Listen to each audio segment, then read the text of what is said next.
Hey guys, Justice Curry. I'm totally not driving right now, and you can't prove it. I'm just, yeah.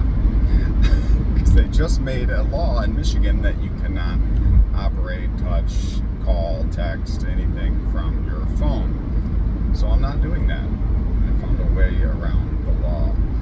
As the title suggests, this is just some of the ways I do it, some of my observations when it comes to flipping, buying, selling toys, because if you do the same thing, you want to be successful at it. And I'm trying to always learn from other guys and up my game. But a few of the pitfalls that I notice with other resellers are the following. So when I started from ground zero, meaning like this is what I want to do, I want to buy my first lot of toys, invest $100. Let's just call $100 my real world money, because I always talk about how my collection never really cost me real world money like my official job or my family money. It was all from flipping and growing that. So what I would do is spent the $100, bought a lot of toys for my buddy, kept the ones I wanted, then started reselling the other ones. And once I resold the other ones, I turned it into, say, $300. Now, I go, I don't want to take that $300 profit and just spend $300 on my personal toys. I go, I need to start snowballing this into money so I can continue to buy lots. So I would then take $300 for garage sailing, thrifting, what have you, buy little collections here and there. And my goal was to get to $1,000, to make my $1,000 my baseline. Meaning, once I got to that $1,000, anything above $1,000 I would use for personal toys, buying whatever I wanted. But the $1,000 was now for flipping money. So if I bought a lot for $1,000, or I bought individual little things, and I would keep that. So $1,000 was zero in my mind.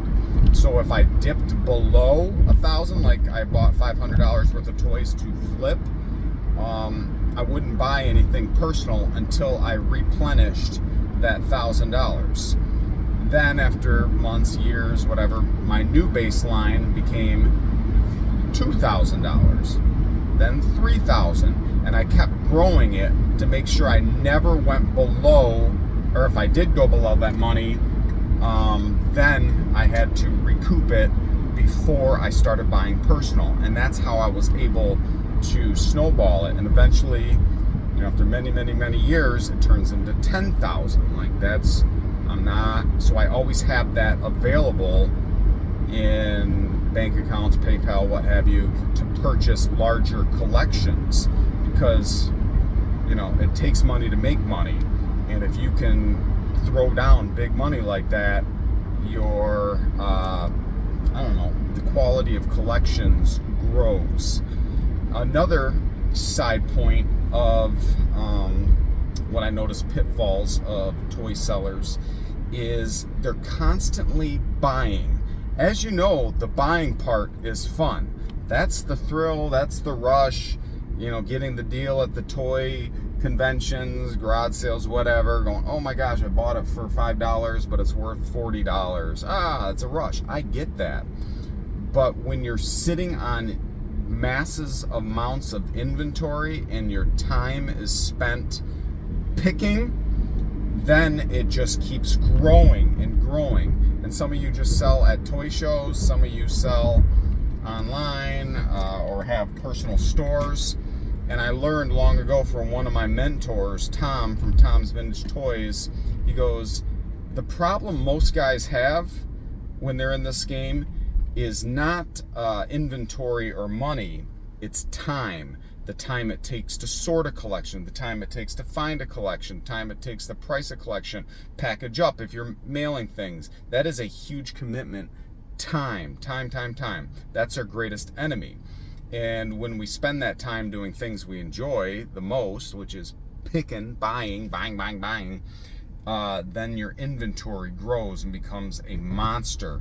And I can't tell you how many times I've bought from, sorry, I may or not be moving forward.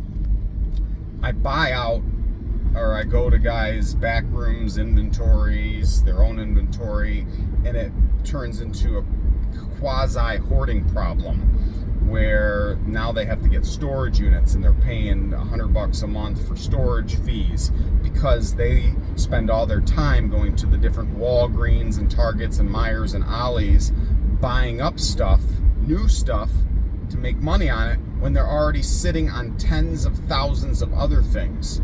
So my suggestion is try to get, that's always my goal, to get down to zero. I've never been able to do it. To get my inventory down to zero, it's almost impossible. So if you, and I've gotten close, and then a big lot comes and you get it. So when I have big lots or my inventory is jam-packed, my searching, my hunting goes down to slim to zero because I'm already sitting on all this stuff.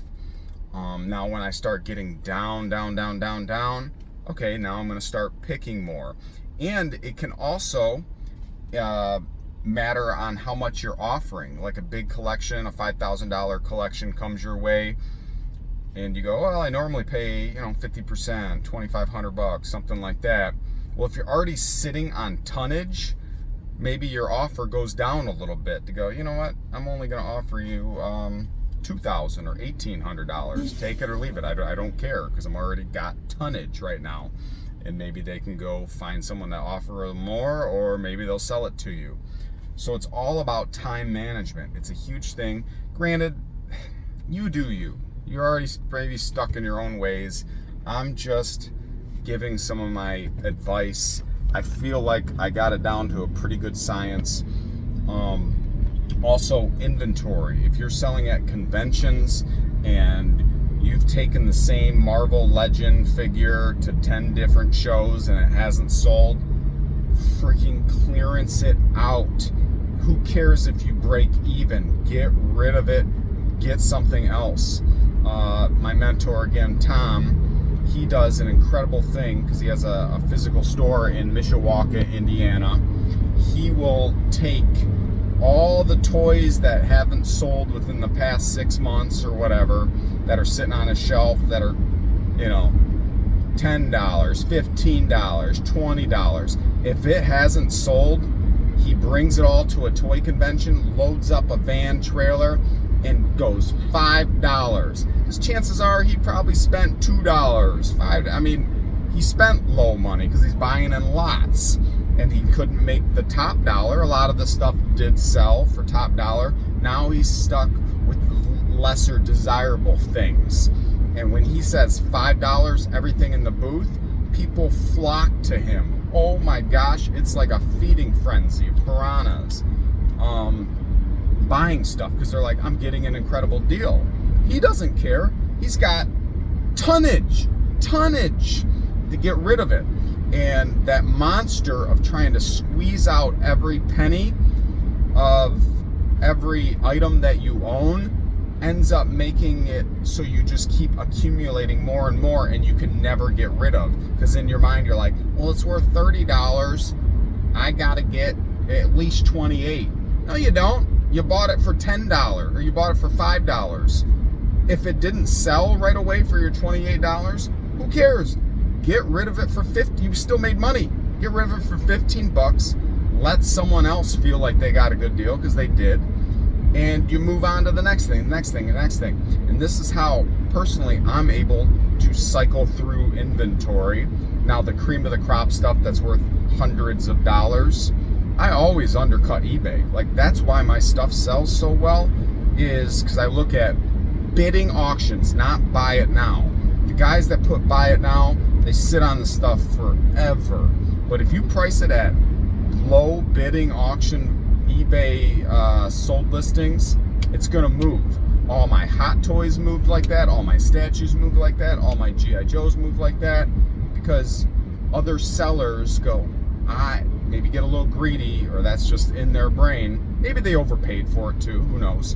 But they go, I want the buy it now price. And sure, they'll get it, but they might have to spend years holding on to the same thing to find the right guy that doesn't look up eBay listings, big fat wallet that's brand new in the hobby that just pays that money.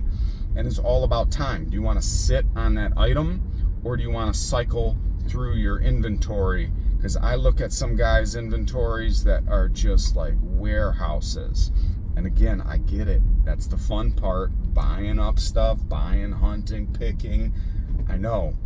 But it can turn into an ugly beast, which is over accumulation. So if you set your goal at, I need to get to 0, and you can realize, all right, what's the hot sellers? What's the stuff that doesn't sell that well? Like when I buy giant collections, I don't mind breaking even on the stuff that doesn't sell well. Like if I bought, freaking 100, I don't know what toy line wouldn't be so easy to sell. Maybe for Power Rangers, because that's not my community. Yeah, it might be easier to sell, but it's not as easy for me to sell for my people that follow me, because they're more in G.I. Joe, He-Man, whatnot. So Power Rangers, if I try to sell it for top dollar or just the below top dollar bidding value and it's not moving, then I go, well, I paid 1/3 to 50% for this. I'll lower it a bunch and just boom, clear it all out right away, typically to one seller. I'll blot it all up, and now I got rid of it, and I can focus on the next thing and the next thing and the next thing, because it's never ending. So that's my 2 cents. There's one more thing I wanted to tell you, but I kind of accomplished the two major ones, and I'm sure.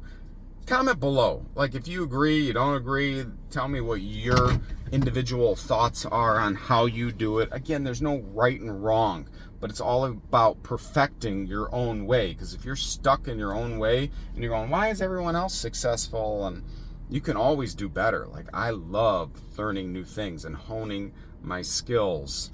But it's a fun adventure, and it can be, challenge yourself. You're your own boss when you're selling things, for the most part. And if you want to really strive for that next level, take some tips, try it out. If it doesn't work for you, so be it. But yep. And I know guys on eBay that sell for the high buy it now prices, and they don't mind sitting on it for months and months and months. Me, I want it gone. I want it gone. I want it gone. And even those guys that put it on the high buy it now prices, they have systems as well. So they will go, all right, in 2 weeks, I lower it by 15%. In a month, I'll lower it by 30%. And they tried to sell it at the top, couldn't. They tried the next level, wait a few weeks, might sell it. But if it doesn't, lower it until it's gone. So you're not sitting on things forever, because time is your greatest commodity and resource, and also can be your enemy. Love y'all.